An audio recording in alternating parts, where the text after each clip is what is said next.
స్వచ్ఛాంధ్రతోనే స్వర్ణాంధ్ర సాధ్యం అన్నారు ముఖ్యమంత్రి నారా చంద్రబాబు నాయుడు. పరిశుభ్రతకు నిత్యం శ్రమించే పారిశుద్ధ్య కార్మికులే నిజమైన దేశభక్తులని ముఖ్యమంత్రి చంద్రబాబు నాయుడు ఉద్ఘాటించారు. స్వచ్ఛతను గాంధీజీ దైవంతో పోల్చారని గుర్తు చేశారు. పారిశుద్ధ్య కార్మికులను ఎప్పుడూ చిన్నచూపు చూడొద్దని విజ్ఞప్తి చేశారు.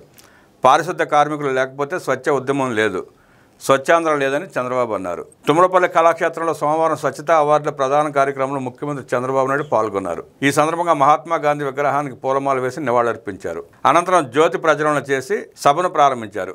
జై స్వచ్ఛ సేవక్ అంటూ నినాదం చేస్తూ సభికులతో స్వచ్ఛ సేవకులకు జై కొట్టించారు.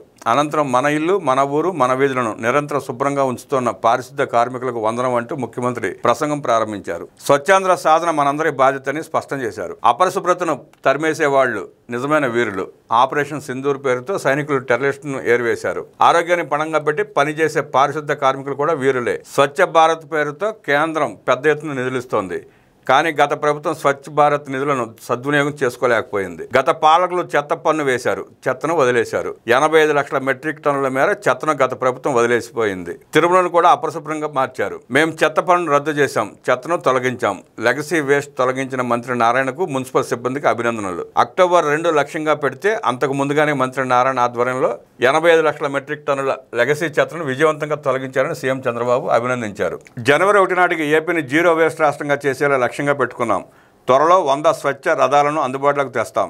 పరిసరాలను శుభ్రంగా ఉంచేవాళ్లను గౌరవించుకోవాలి. ప్రతి కార్యాలయంలో, రోడ్ల మీద, ఇలా అన్ని చోట్ల పరిశుభ్రత కనిపించాలి. స్వచ్ఛమైన, పచ్చనైన, ఆరోగ్యకరమైన రాష్ట్రం కోసం పనిచేద్దాం. మన రాష్ట్రంలోని వివిధ నగరాలు జాతీయ స్థాయిలో అవార్డులు దక్కించుకున్నాయి. స్వచ్ఛాంధ్ర సాధ్యం కాకుండా స్వర్ణాంధ్ర సాధ్యం కాదు. సింగపూర్ దేశంలో స్వచ్ఛతపై అధ్యయనం చేసి గతంలో ఉమ్మడి రాజధాని హైదరాబాద్లో అమలు చేశాం. రాత్రిపూట క్లీనింగ్ విధానం కూడా అమలు చేశాం. గ్రీన్ పాస్పోర్ట్ ద్వారా విద్యార్థుల్లో చెట్లు పెంచే అలవాటును పెంచుతున్నాం. యూజ్ అండ్ త్రో పాలసీ కాదు, యూజ్ రికవరీ రీయూజ్ పాలసీ అమలు చేస్తున్నాం. స్వచ్ఛాంధ్ర లక్ష్యాలు ఉత్తమ పనితీరు కనబరిచిన సంస్థలు, వ్యక్తులు, ప్రభుత్వ శాఖలకు స్వచ్ఛాంధ్ర అవార్డులు ప్రదానం చేశారు.